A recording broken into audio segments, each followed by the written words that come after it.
So I just wanted to do a quick review of this Lamy pen. This is called the Lamy LX. Essentially it's a higher end version of the Lamy All-Star or AL Star, which is in turn a higher end version of the Safari, which is sort of Lamy's really popular everyday plastic pen. So the Safari sells for like, call it $25. The AL Star or the All-Star goes up to maybe $35. This thing sells at retail for maybe $50 and change. But these things there's so many of these made that they're available for some crazy sales. I just bought this one new in box for like, I think $21. And again, this is the LX fountain pen. I bought it in a medium. It's in this color that's called, I believe it's platinum. It's sort of a silver with a tinge of gold. And that's not really gonna come through perfectly in this lighting. You really need sunlight. Perhaps there you can make it out. It's got a sort of a gold vibe to it, but it's mostly silver. If you've used any of these pens before, I think you know what to expect. It's a reasonably sized pen. Here's it next to a Platinum Preppy, and here's it next to a Sharpie. So it's got that sort of oversized appearance to it that you may associate with the Lamy pens. It has some nice additions to it that make it sort of the luxury version of the AL Star, like this raised contrasting logo here. The end pieces, so this little screw, and this, it would be the filial, but it also looks like a screw. Those are chromed and very nice metal pieces as opposed to plastic.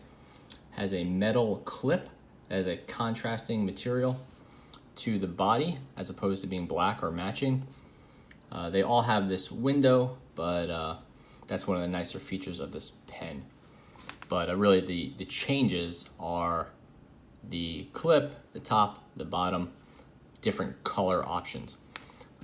I have switched the nib on this pen. I'm using a Lamy broad nib, and these nibs sell for about, I think, $10 or $12. So I bought one because I wanted to be able to switch it, and all you do is pull it off and put a new one on. Literally takes, I don't know, 10 seconds. You don't even need to take the ink out of the pen if you don't want. So it's one of the nicest features of these Lamys. Here's the nib that came with the pen, and you can see that it's a standard Lamy folded nib, but it's black and it has that little line there that looks quite cool. I probably should have bought a black one to put it on here, but honestly I like how the silver looks, and I was being a little bit impatient, so I went ahead and got the silver. But that is what the nib looks like. The medium nib is on the stiff side. I don't really love Lamy's steel nibs. I know a lot of people do, but I prefer the broad. As for the casing, part of the cost associated with the pen is because it comes with this metal, I don't know if it's a carrying case or just a gift box, and it's like a light metal, like an aluminum. There's some instructions in there, and it's a nice carrier. You can put the pen in here and it'll hold it pretty solid, no shaking, so it is safe during transport. But this thing just seems like an unnecessary cost to me. Again, nice touch and it makes it gifty, but I'd rather save some money and not get that thing. Pen itself, very standard, not a screw cap, it's a clip-on cap, nice cap. You can, I guess, use it posted, but the pen at this point is gigantic and really, really top heavy. So I don't think you would ever, in practical purposes, use that. It has that Lamy triangular grip, which sort of forces where you hold the pen, which I find to be actually rather annoying, but I do think it reinforces good behavior, as I tend to grab these things at a weird angle and not write very well.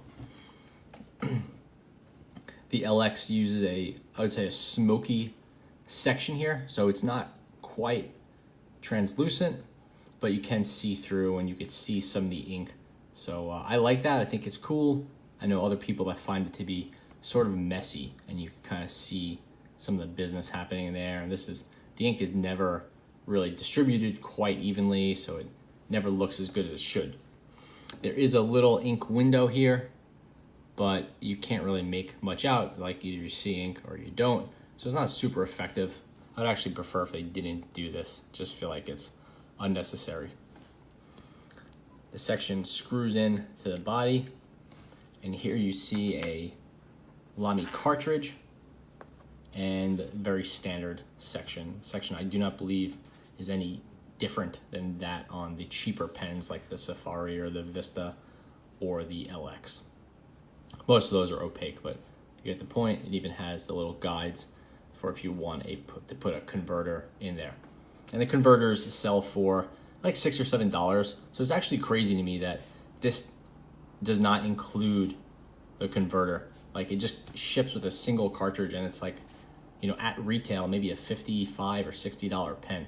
So for them not to ship the converter, it seems like it makes no sense. Okay, the All-Star doesn't ship with a converter, that's fine. But now aren't we in the super premium gifty version, and you're just gonna give me a single cartridge in like Lamy blue? Okay, that I feel like it's a real disappointment. Get into some writing, although there's so many samples of Lamy writing online that I won't spend too long on this.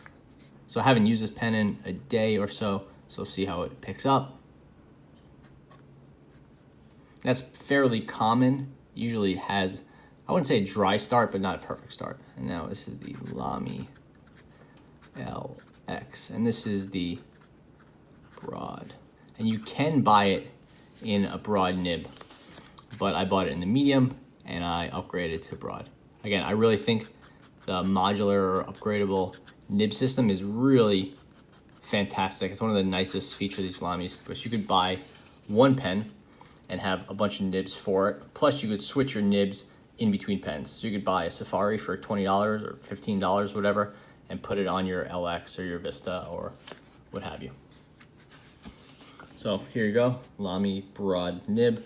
It's broad, there's not a lot of variation here.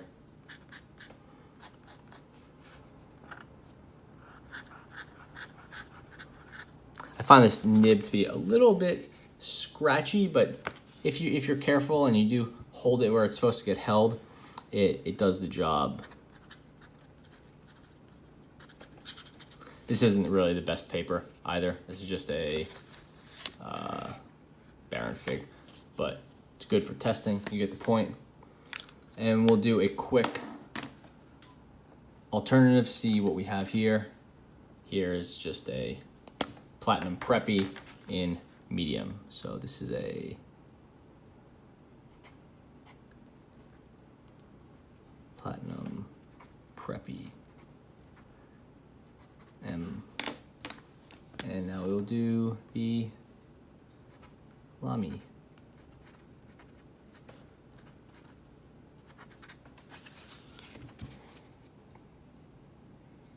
So pretty similar. So it's worth noting that. And again, I really do love these Preppies. They have put down a lot of ink, and it's a nice medium. Just for reference, that was the Colorverse Extra Dimension. Pretty nice blue. Definitely preferable to this boring Lamy blue. But yeah, that's the Lamy LX. I think it's a nice pickup for, you know, if you can get it on sale, but not really my favorite pen, and I wouldn't really recommend buying it. If you need one of these pens, I think the Safari is the way to go. Don't really spend extra on the LX or the All-Star, because you're moving to that aluminum body, and it turns out to be more prone to scratches and more prone to denting and dings than the plastic. So you're essentially getting a less durable body, and the additional weight you get if you want a little heft, the aluminum adds I think 2 or 3 grams over the plastic. So there's not really any benefits to it, just more cost associated with it. So that is the LX. Thanks for watching.